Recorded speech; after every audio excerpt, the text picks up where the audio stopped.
보호자 필독. 1. 우선 병원에 가셔서 진단 및 평가를 받아야 합니다.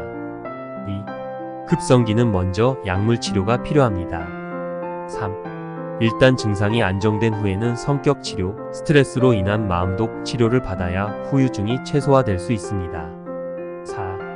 마취 깁스를 푼 후에 물리재활 치료를 받는 것이나 암 수술 후 항암 치료를 받는 것과 마찬가지 이유입니다. 5. 단순히 쉬거나 집에만 있게 되면 병에 발병되었던 선행 원인을 못 찾고 이후에도 동일 유사 환경에 재노출 시 다시 재발하는 현상이 생깁니다. 6. 조현병 증상이 재발하거나 재발될까 우려되어서 환자는 적응과 경쟁이 존재하는 본래의 사회생활로 복귀하지 못할 때 사회로부터 단절되거나 탈락하게 됩니다. 7. 따라서 1차 발병 후 파생되는 2차 장애를 적극적으로 처리하지 않으면 이전 기능으로 돌아가지 못하게 됩니다. 8. 환자 자신은 자신의 스트레스 발생 마음독이 어디서 왜 생기는지 알 수가 없고 단지 증상의 고통과 두려움에서 자신을 방어하기 급급할 뿐입니다. 9. 해결 방법론이 없는 그냥 쉬기 안정하기 공감 지지 격려하기 등으로는 사태가 근본적으로 해결되지 않습니다. 10. 오히려 이번 계기를 통해 왜 발병이 되었나 하는 근본적인 이유병 전 성격, 스트레스 처리 방식, 사회적 지능의 결핍, 병을 일으키는 마음독의 축적 등을 이해하고 새로운 대응 방식을 만들지 않으면 일정 기간 후 꼭 재발하거나 오랜 기간 약을 먹으면서 증상은 내재하여 나타나지 않으나 무감각 무이용 무노동 형태의 후유증이 완전히 굳어져서 자신의 또래 그룹으로부터 완전히 탈락하거나 이전 기능의 수준에서 하강한 제한된 생활로 머물게 됩니다. 11. 따라서 조현병 치료는 증상치료와 자기실현 일반적인 직업이나 학교 가정 생활의 두 마리 토끼를 잡아야 합니다. 12. 증상치료만 신경 쓰면 자기실현이 되지 않고 증상치료가 근본적으로 이루어지지 않으면 자기실현에 장애 재진입하기 어렵습니다. 초기 조현병 부모님들께 1. 조기 정신병 정신증은 약물 치료의 안정 효과보다는 정신심리치료를 적극적으로 먼저 고려해 보아야 합니다. 2. 정신증의 영역은 정신병에 비해서 증상이 아직 유동적이며 이례적이거나 증상이 나타나고 있음에도 불구하고 어느 정도 아직은 자신의 생활을 비효율적이고 회피적이기는 하지만 부분적으로는 유지 진행할 수 있기 때문입니다. 마치 심한 위장 통증이 있지만 위암 초기처럼 아직은 본격적인 암으로 굳건하게 진행되지는 않는 상태입니다. 3. 따라서 약물 치료는 최소화하고 이런 상태에 이르게 된 1. 발병 전 성격의 효율성, 유연성, 성숙성의 개선 2. 언제나 발생하는 스트레스의 최소화를 위한 사회적 지능 SQ의 향상 3. 스트레스로 인해 생성된 마음독 직접적인 정신 증상의 발생 요인임의 소화와 처리 능력 4.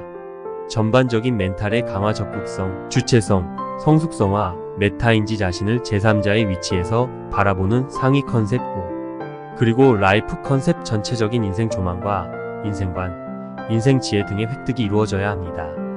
위의 과정이 이루어지면 환자는 이전보다 효율적인 성격과 생활 방식을 가지게 되어 재발되거나 만성화되지 않고 나름의 성공적인 인생을 살아가게 됩니다. 현재의 환자의 자아 기능의 장애는 인격 전체의 문제가 아니고 자기 나름의 스트레스 처리 과정에서 증상 멘탈의 염증 반응을 일으키는 마음독 마인드 타크선의 누적으로 인해서 부분적인 인지 과정의 장애로 인하여 전체적인 사고의 문제로 진행되는 것이므로 이것을 수정하면 나머지의 인지 과정과 판단 과정은 바로 회복될 수가 있습니다. 인지 과정의 일부분이 전체 기능의 장애를 일으켜서 조현병 증상을 형성합니다. 이에 엔진의 한 개의 밸브가 문제를 일으켜서 멀쩡한 차가 시동이 꺼져서 운행을 못하고 시동이 안 걸려서 차를 오래 세워두면 차가 부식되고 종래에는 완전 고물이 된다. 1. 시동이 중간중간 꺼지는 경우가 자주 조현병이 재발하는 사례이며 2. 시동이 완전히 꺼지는 경우는 사회생활로부터 완전히 철수하여 준자폐적 상태의 외톨이 생활을 하는 사례이며 3. 시동도 종종 꺼지고 급발진, 충동적, 자타해적 행동도 하는 경우가 피해망상, 환청 등의 조현병 증상이 불이 붙는 경우의 사례를 말합니다. 따라서 처음에 문제를 일으킨 부분적인 인지장 에피시디, 파셜 카그니티브 디소더를 수정하면 나머지 인지 기능은 온전하므로 전체적인 인지 판단 기능이 곧바로 살아난다. 정신병의 발생 구조 1.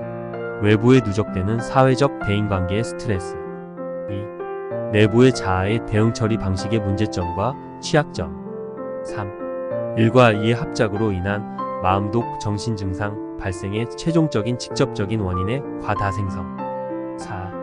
마음독 소화 처리의 능력이 제한되어 미처리된 잔류 마음독이 본격적인 정신증상을 일으킨 초기 조기 정신병 5. 마음독의 잔류량의 정도에 따라서 관계사고, 피해사고, 과대사고가 발생되며 이후 더 누적량이 많아지면 본격적인 관계망상, 피해망상, 과대망상으로 진행되며 망상이란 객관적인 증거를 제시함에도 환자 본인이 수용수정하지 않거나 신념적으로 믿는 경우를 말함. 더욱더 강력하고 황당한 스토리텔링으로 방어를 하여 대화가 되지 않는 상태가 됨.